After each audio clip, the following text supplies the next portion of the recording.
Louis Gallois, vous êtes président de la Fédération des acteurs de la solidarité. Pour l'élection présidentielle de 2017, vous avez fait des propositions aux candidats à cette élection. Comment est-ce que vous avez travaillé pour mettre en place ces propositions ? Nous sommes partis d'une idée générale, qui est que la solidarité, c'est pas un coût pour le pays, c'est un investissement qui renforce le pays, le rend plus démocratique, plus cohérent, plus ouvert, plus confiant en lui-même, et que donc tout le monde bénéficie de la solidarité. Et à partir de là, nous avons fait un travail qui a consisté à animer dans nos fédérations régionales des réunions qui ont permis d'élaborer, de remonter un grand nombre de propositions, et nous avons fait un tri, nous avons regroupé ces propositions, et puis aussi le conseil d'administration de la fédération a lui-même fait son propre travail. Voilà, c'est une élaboration très collective dans l'ensemble du réseau qui a pris à peu près 4 mois et qui nous a conduit à ces 50 propositions, dont 25 sont plus fortes que d'autres et donc que nous avons un peu isolées. Parmi ces propositions, il y a l'idée du revenu universel que vous proposez. Non, nous ne proposons pas le revenu universel. Justement pas. Nous proposons un revenu minimum décent. C'est-à-dire que nous estimons que toute personne doit pouvoir disposer de 850 € par mois pour vivre. Si cette personne gagne par ailleurs 500 €, il reçoit 350. Et d'autre part, quelqu'un qui gagne plus de 850 €, il ne reçoit rien. C'est un revenu minimum décent. C'est pas la même chose que le revenu universel qui est versé à tout le monde.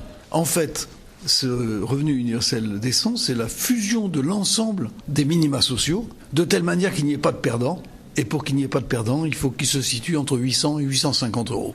Autre proposition, vous souhaitez également la généralisation de l'encadrement des loyers dans les agglomérations rendues fixées par la loi Allure. Cet encadrement, c'est pour éviter des loyers trop chers du coup ? Bien sûr, on a une dérive des loyers dans un certain nombre d'agglomérations très tendues sur le plan du logement. Ces dérives sont excessives. Nous proposons, comme cela se fait actuellement dans l'agglomération lilloise, l'encadrement des loyers. C'est pas quelque chose qui tombe du ciel. Je rappelle qu'en Allemagne, il y a un encadrement des loyers pour maîtriser l'évolution des loyers de telle manière qu'on ne soit pas dans des métropoles, dans une situation où les gens ne peuvent plus se loger. Alors ils sont déportés à la périphérie, ou alors ils vont dans les centres d'hébergement.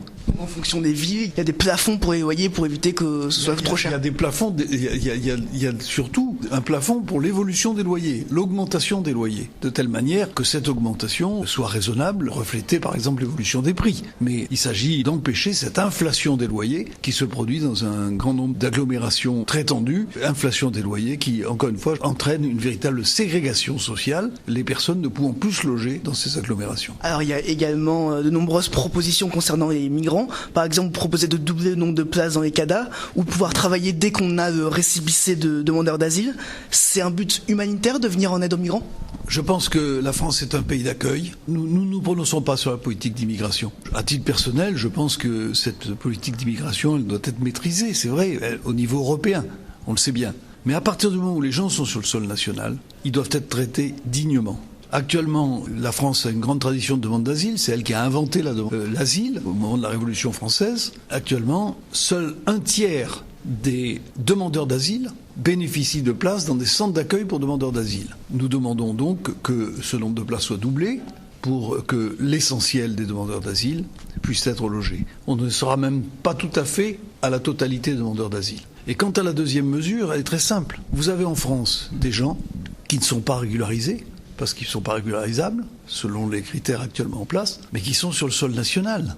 Soit parce que leur situation personnelle ou familiale les conduit à rester sur le sol national, soit parce que le pays d'origine ne veut pas les recevoir. C'est ce qu'on appelle les ni régularisables ni expulsables. Ces personnes sont dans les centres d'hébergement ou dans les chambres d'hôtel, sans aucune perspective, et ils n'ont pas droit d'être employés. Nous proposons qu'au bout de 2 ans, ils bénéficient de la possibilité d'accéder au logement et d'accéder à l'emploi. C'est tout à fait simple, parce que s'ils accèdent au logement, ils vont permettre de libérer des places dans les centres d'hébergement, qui sont, vous le savez, actuellement complètement saturés, et s'ils accèdent à l'emploi, ils ne seront plus à la charge de ceux qui actuellement supportent ce poids. Et puis en plus, c'est le début de la décence. Là aussi, on est dans une question de décence. Est-ce qu'il est normal que des familles passent 5 ans dans des chambres d'hôtel? Vous avez en Île-de-France 500 familles qui sont depuis plus de 5 ans en chambre d'hôtel. Est-ce que c'est une situation acceptable? On sait que les enfants sont mal nourris, mal scolarisés, ont des problèmes de santé. C'est indigne d'un pays comme le nôtre. Et je pense que nous avons Un très gros effort à faire pour cela. La France doit être un pays accueillant, ouvert. Je vous donne un chiffre. Au 3e trimestre 2016, il y a eu 237 000 demandes d'asile en Allemagne, 20 000 en France. Je suis pas très fier de ce chiffre. Ça veut dire que la France n'est pas un pays d'accueil. Ça veut dire que les gens ne veulent pas venir en France. Alors on se réjouit parce qu'on dit on en a que 20 000. Et moi je dis, l'Allemagne a montré qu'elle était capable d'accueillir les demandeurs d'asile. Et évidemment, elle attire ces demandes d'asile. Et je pense que c'est un honneur pour elle. Pour conclure, Louis Gallois, la solidarité n'est pour le moment pas au cœur des débats. Est-ce que vous pensez que du coup ces propositions vont être suivies par les différents candidats ? Nous allons la mettre au cœur des débats. C'est notre objectif, de mettre la solidarité au cœur des débats, parce que nous pensons qu'il y a une France qui réussit. Cette France, il faut qu'elle trouve les moyens de sa réussite. Mais il y a une France qui souffre. Il y a en France 9 millions de personnes qui sont en situation de pauvreté. Il y a 3 500 000 ménages qui sont mal logés. Il y a 2 500 000 chômeurs de longue durée. Ce sont des chiffres qui sont extrêmement forts, extrêmement lourds, et qui pèsent sur l'ensemble du pays. Il faut affronter ce sujet. Et on ne peut l'affronter qu'à travers la solidarité, pas à travers l'exclusion. La France a les moyens d'être un pays solidaire. Et vous savez, la solidarité, c'est bon pour tous. Un pays solidaire, c'est un pays où les personnes peuvent exprimer leur citoyenneté. C'est un pays plus démocratique. C'est un pays qui est plus fort parce qu'il a plus de cohésion.